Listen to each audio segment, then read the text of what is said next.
So what does this have to do with with the passenger? Let's make this relevant to passengers. Well, in your world, you actually are the original curious consumer, because the original adventurers, the original explorers were curious. That was by virtue of the nature. And today, anyone who gets on a plane and goes someplace differently, travels from point A to point B, whether it's for business or for pleasure, is open-minded to a certain degree, is exploratory, it has got an adventurous mindset.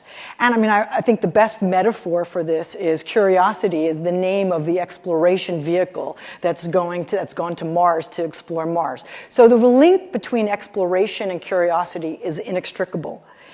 But what I think is interesting is that curiosity seems to be on the increase. So part of my job is to look at trends in behavior, and I've noticed that the incidence and the frequency of the words in searches of who, what, why, when, where, how has increased dramatically in the past 4.5 years, as you can see, the trending upwards from 2007. Specifically, how. And how is a very critical word.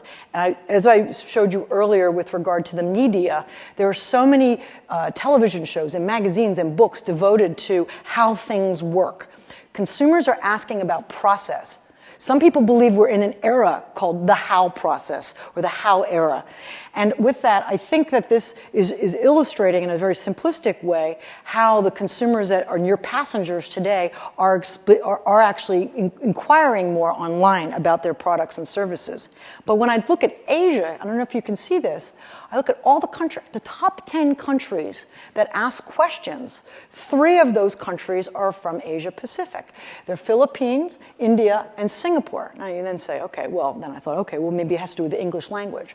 Well, there are 107 countries of which the English language is a dominant language. So the fact that you've got 3 Asian countries on the top 10 list of asking how things work is an indicator to me, or suggests to me, that there's a lot of questioning going on in this part of the world that can be tapped into.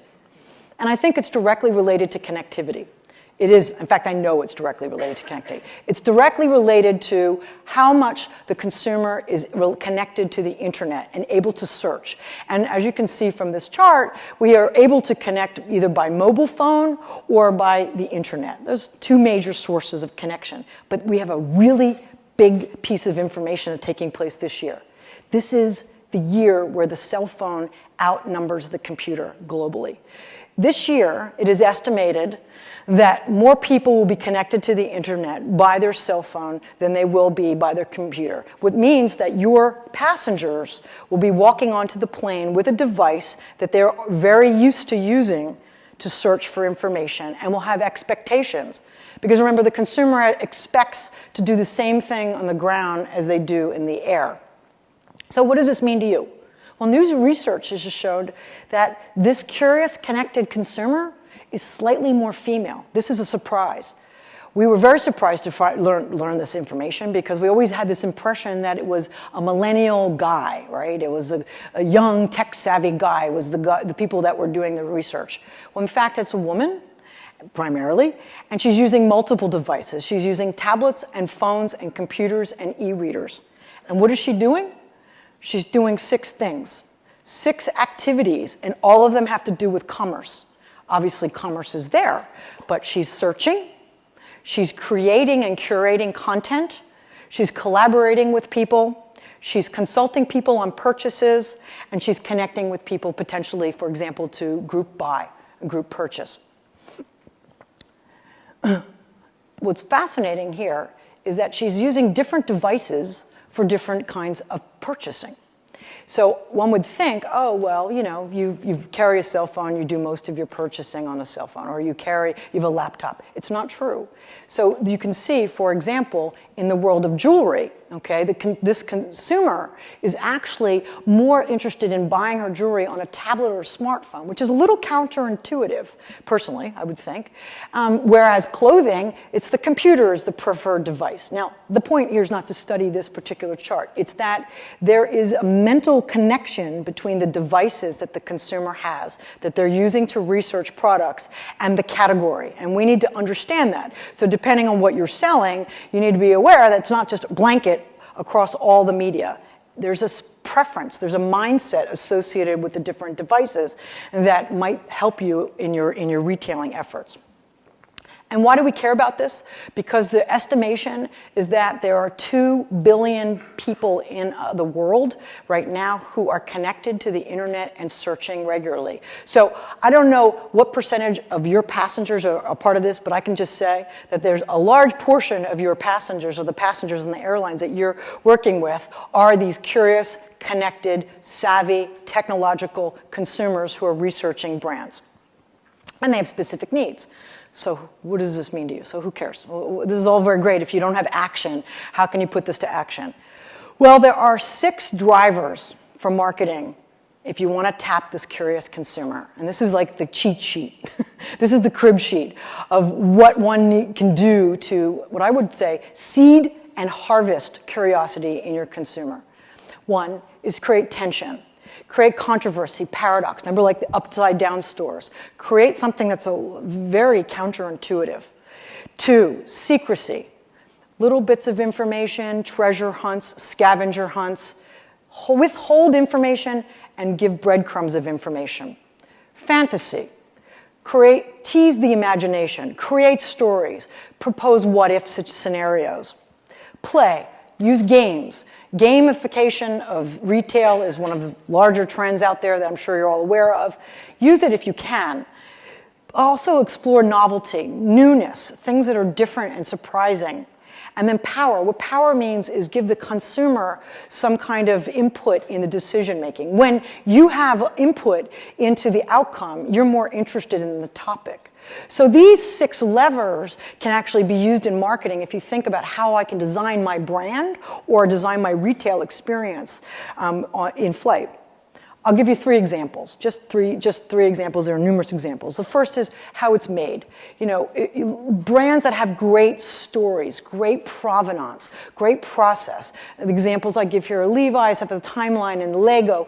These are brands that tell their story in a timeline fashion, and also reveal their processes. Who are their suppliers? So I guess you have an opportunity. How did the Colombian coffee arrive on the plane? What is the cheese that's in the menu? What's the story behind the cheese? The brands that I'm seeing in my in-flight retail, whether it's my interactive device or whether it's my magazine, what's the story behind those brands? The consumer's interested to know because this is the era of how. Sense journeys. Again, tapping this curious consumer, there's an opportunity to really reap the rewards of using the new photographic techniques. As I said, zooming in and zooming out. If you go to a website called Zoom It, just Zoom IT, Zoom It actually takes any website and makes it zoomable. So you can zoom in deep, deep, deep into the photographs. Our consumers today are looking at photography in a new way and are deeply zooming in and out of your websites and your online experiences and your in-flight experiences to a certain point.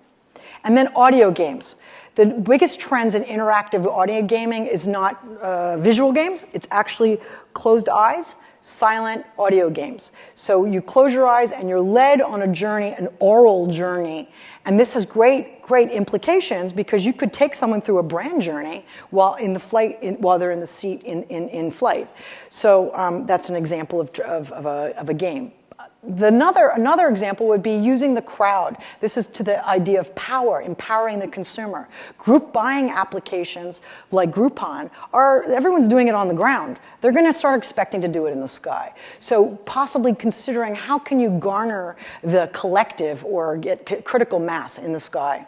And then tracking. One of the biggest, if you will, growth areas for the curious, connected consumer is using that technology to track stuff, specifically their health.